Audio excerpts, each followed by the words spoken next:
से नवाई सुबह श्रीनगर में हेडक्वार्टर है पार्टी का। 10 बजे मीटिंग शुरू होगी, कल दिन भर चलती रहेगी, शाम तक क्लोज डोर डिलिब्रेशंस होंगी और परसों भी ये दिन भर चलती रहेगी। इसका मतलब है 2 दिन माथापच्ची रहेगी पार्टी की जो वर्किंग कमेटी और इनवाइटी वर्किंग कमेटी मेंबर्स है। देखिए, वर्किंग कमेटी में 32 लोग हैं नेशनल कॉन्फ्रेंस में, लेकिन इनवाइटी 20 और लोग हैं जो कि स्पेशल इनवाइटीज रहते हैं। जब कोई बड़े डिसीजन लेने हों तो उनको भी बुलाया जाता है। तो टोटल 52 मेंबर रहेंगे कल और परसों 2 दिन। फारूक अब्दुल्ला इसकी चेयर करेंगे, उमर अब्दुल्ला होंगे, जो टॉप लीडर्स हैं पार्टी के, जनरल सेक्रेटरी से लेकर वाइस प्रेसिडेंट से लेकर जम्मू रीजन से भी 19 लोग जा रहे हैं, जिसमें 8 वर्किंग कमेटी मेंबर और बाकी स्पेशल इनवाइटीज़ हैं। टोटल 52 लोग डिलिब्रेट करेंगे, 2 दिन माथापच्ची करेंगे कि आखिर अगर विधानसभा पोल जो होने वाले हैं उसमें पार्टी की स्ट्रैटेजी क्या रहेगी, पार्टी किन किन मुद्दों को उठाएगी। हालांकि मैनिफेस्टो कमेटी को भी गठन किया गया है। तो जैस्मीन, एक इम्पॉर्टेंट मीटिंग जिसमें हर किसी से व्यू लिए जाएंगे, हर किसी की राय ली जाएगी जो वर्किंग कमेटी मेंबर हैं, कि आखिर पार्टी अगर आगे चल के जो चुनाव लड़ने जा रही हैं तो मुद्दे और क्या रहेंगे, मुद्दे क्या रहेंगे, किन किन इश्यूज को उठाया जाएगा और खासकर जो अलायंस है, अगर अलायंस करना है तो किन पार्टी से करना चाहिए, क्या कांग्रेस से अलायंस कर सकते हैं, क्या पीडीपी को एक थोड़ा बहुत एडजस्टमेंट उनके साथ कर सकते हैं, या जम्मू में जो छोटी छोटी पार्टियां हैं जो ऑलरेडी अपोजिशन पार्टी के साथ हैं, जैसे मैं पैंथर्स पार्टी की बात करूं तो वो भी उसका भी एक जनाधार है उधमपुर डिस्ट्रिक्ट में कई सीटों पे, तो क्या उनके साथ कोई अलायंस कर सकते हैं। तो जम्मू में पॉलिटिकल सिनेरियो जो है, इमर्जिंग पॉलिटिकल सिनेरियो, खासकर चुनाव वैली और पीर पंचाल में जो पहाड़ी गुजर्स हैं जहां उन्होंने मियां अल्ताफ को अच्छा वोट दिया है, तो वहां पे पार्टी क्या सोच रही है। कुपवारा में हंदवारा जो डिस्ट्रिक्ट है वहां पे उमर अब्दुल्ला हार गए, वजूहात क्या रही। तो जो लोकसभा इलेक्शंस हुए उस पर माथापच्ची भी होगी कि कहां कहां पार्टी को मजबूती मिली, कहां कहां अच्छे वोट लिए, क्या क्या रीजन रहे कि अब बहुत सारी जगहों पे पार्टी अच्छा नहीं कर पाई, खासकर नॉर्थ में जहां उमर अब्दुल्ला खुद चुनाव हार गए। तो सारी चीजों का और फीडबैक लिया जाएगा। जो वर्किंग कमेटी मेंबर हैं जो कि ग्राउंड में काम करते हैं और मुख्तलिफ डिस्ट्रिक्टों से ताल्लुक रखने वाले ये 52 वर्किंग कमेटी मेंबर, इनसे डिलिब्रेशन, उनके मशवरे लिए जाएंगे, फिर एक चॉकआउट स्ट्रैटेजी को किया जाएगा।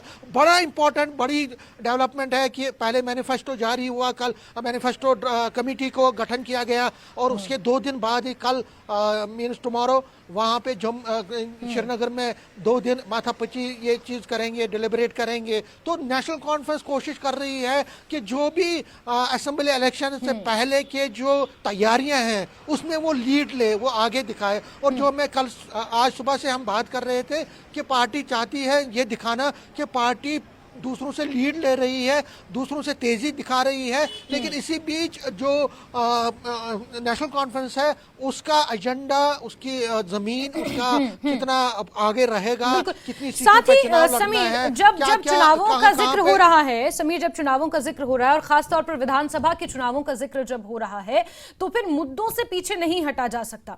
अनुच्छेद 370 हटने के बाद एक बदले हुए परिप्रेक्ष्य में ये पूरा चुनाव होगा, जैसे कि लोकसभा का चुनाव हुआ। अगर अपनी पार्टी को देख लिया जाए, पीडीपी को देख लिया जाए, डीपीएपी को देख लिया जाए, तो कहीं ना कहीं अगर जम्मू रीजन को अलग रखा जाए, खासतौर पर घाटी पर अगर फोकस किया जाए, तो ये तमाम पार्टियां अपने वर्चस्व की लड़ाई लड़ती हुई नजर आई। कुछ पार्टियां जो अभी नई नई बनी थी, 4 साल पहले अपनी पार्टी बनी और फिर डीपीएपी तो 1 ही साल हुआ था बने, अपनी आमद दर्ज कराती हैं। तो ऐसे पूरे राजनीतिक परिप्रेक्ष्य में कहीं ना कहीं नेशनल कॉन्फ्रेंस नेशनल कॉन्फ्रेंस ने अपने आप को स्थापित किया और नेशनल कॉन्फ्रेंस ही एक बड़ी पार्टी के रूप में नजर आ रही थी, क्योंकि बीजेपी दावा कर रही थी लेकिन कैंडिडेट नहीं था, इसलिए जमीनी स्तर पर बीजेपी की कहीं पहुंच और पकड़ नजर भी नहीं आई। नेशनल कॉन्फ्रेंस ही सिर्फ लोकसभा चुनावों में नजर आई। तो क्या हम ये माने कि विधानसभा चुनावों में भी नेशनल कॉन्फ्रेंस तमाम मुद्दों के आधार पर ये चुनाव लड़ेगी? क्योंकि इस बार बहुत सारे रिकॉर्ड जम्मू कश्मीर में टूटे हैं, वोटर टर्नआउट को लेकर मुद्दों की बात हुई है, लोग घरों से बाहर निकलकर रिलीजियस सेंटिमेंट से ऊपर उठकर लोगों ने मुद्दे की बात की है, बेरोजगारी की बात की है, इन तमाम मुद्दों के ऊपर लोगों ने वोट दिए हैं। तो कहीं ना कहीं सिनेरियो बदला हुआ है, पॉलिटिकल शिफ्ट भी हमने देखा, श्रीनगर से शिफ्ट हुए उमर अब्दुल्ला बारामुल्ला की तरफ, तो वो पॉलिटिकल शिफ्ट भी हमने देखे। तो ये तमाम मिली जुली चीजें थी जो लोकसभा चुनाव में देखने को मिली और कहीं ना कहीं इनकी जो छाप है, इनकी जो शैडो है, वो आने वाले समय में विधानसभा चुनावों में भी देखने को मिलेगी। बिल्कुल नेशनल कॉन्फ्रेंस को पता है कि कई चीज़ें उनसे गलत भी हुई है। जैसे उमर अब्दुल्ला जो नॉर्थ में चले गए हैं, उनको अंदेशा नहीं था कि इंजीनियर रशीद के लिए इतना वोट मिलेगा, या इंजीनियर रशीद इस तरह से लास्ट के 15 दिनों में इमोशनल कार्ड खेला गया उनकी तरफ से, उनके बेटों की तरफ से, उनकी फैमिली की तरफ से, उनके सपोर्टर्स की तरफ से, जिसका फ़ायदा हुआ। तो उमर अब्दुल्ला से को कहा गया था, वर्किंग कमेटी ने उनको कहा था, जो हमारे पास सोर्सेज की पक्का जानकारी है, कि उमर अब्दुल्ला को कहा गया था कि आप ऐसी गलती मत कीजिए, आप श्रीनगर से चुनाव लड़िए, आपकी सेफ जोन है, आपकी ट्रेडिशनल जोन है। क्योंकि आप देखिए नेशनल कॉन्फ्रेंस के चाहे डॉक्टर फारूक अब्दुल्ला हो या उमर अब्दुल्ला, ज़्यादातर वो वहीं से पार्लियामेंट चुनाव जीते भी हैं, लड़े भी हैं। तो उनको कहा गया था, लेकिन उन्होंने नहीं किया। तो कई गलतियां नेशनल कॉन्फ्रेंस की हुई हैं। अगर आगे असेंबली इलेक्शन जो हैं और बीजेपी के साथ ज़बरदस्त टकराव होने वाला है पार्टी का, कड़ा मुकाबला तो मैं मेनली बीजेपी के साथ है, तो आगे की ऐसी गलतियां ना हो, उसके लिए वर्किंग कमेटी में ये डेलिब्रेशंस होंगी। और जहां तक आपने कोर इश्यूज की बात की, देखिए मैंने जो रतनलाल गुप्ता जो मेंबर है इस मैनिफेस्टो कमेटी के, उनसे मैंने पूछा कि क्या मैनिफेस्टो में धारा 370 की बहाली और स्टेटहुड की, रियासत की बहाली के मुद्दे रहेंगे? तो उन्होंने कहा क्यों नहीं, ये जो दोनों इशू हैं उनके कहने के मुताबिक नेशनल कॉन्फ्रेंस की रूह है, और हम इसी पर लड़ेंगे। इसको हम पॉलिटिकल जो हमारे इश्यूज हैं ये रहेंगे, लेकिन उसके साथ साथ जो उनके मुताबिक जो बेरोजगारी है, लोगों को जो मसाइल हैं, डे टू डे प्रॉब्लम है, बिजली की प्रॉब्लम है, रूरल एरियाज में हेल्थ की प्रॉब्लम है, तो वो तो रहेंगे। लेकिन जो कोर इश्यूज हैं मैनिफेस्टो में, वो ये भी रहेंगे कि धारा 370 पर जो पार्टी की लड़ाई है वो चलती रहेगी, और उसके साथ साथ जो बहाली है, रियासत की बहाली, स्टेटहुड की जो इसकी बहाली है, वो मुद्दा भी रहेगा। तो पार्टी पूरी तरह से तैयार है, और पार्टी इन्हीं चीजों को मुद्दा बना के आगे चलेगी। बिल्कुल बिल्कुल समीर, और 2 दिन बैठकों का सिलसिला चलेगा। आप नजर बना के रखे। बहुत शुक्रिया समीर हमारे साथ जुड़ने के लिए। तो जहां एक तरफ नेशनल कॉन्फ्रेंस ने कमर कस ली है, तो वहीं विधानसभा चुनाव को लेकर बीजेपी भी सक्रिय हो गई है। पुरखू में नॉर्थ जम्मू संसदीय क्षेत्र के नेताओं और कार्यकर्ताओं की बैठक चल रही है। माना जा रहा है कि इस बैठक में विधानसभा चुनाव की रणनीति पर चर्चा हो रही है। विधानसभा चुनावों में पहाड़ी समुदाय का समर्थन हासिल करने के लिए बीजेपी विशेष अभियान भी चलाने की तैयारी में है। और समीर लगातार हमारे साथ जुड़े हुए हैं और जम्मू कश्मीर की राजनीति पर हमेशा सक्रियता से नजर बनाए रहते हैं। समीर, इससे पहले नेशनल कॉन्फ्रेंस का हमने जिक्र किया, लेकिन नेशनल कॉन्फ्रेंस का आपने कहा था कि मुख्य जो मुकाबला है, और जाहिर सी बात है मुख्य मुकाबला बीजेपी के साथ ही होने वाला है, ऐसे में बीजेपी भी पीछे नहीं है। चुनावी रणनीति को लेकर ताबड़तोड़ बैठकों का सिलसिला बीजेपी में भी जारी है, और बीजेपी ने जो गुर्जर बकरवाल समुदाय के लिए, पहाड़ी समुदाय के लिए जो एक ट्रम्प कार्ड खेला था, अब समय आ गया है कि भाजपा उसे भुनाएगी और उसको लेकर एक अभियान चलाने की भी तैयारी में भाजपा है। देखिए, पहले तो मैं आज की मीटिंग का बताऊं कि ये पुरखू में एक प्राइवेट गेस्ट हाउस है, वहाँ पे मीटिंग चल रही है।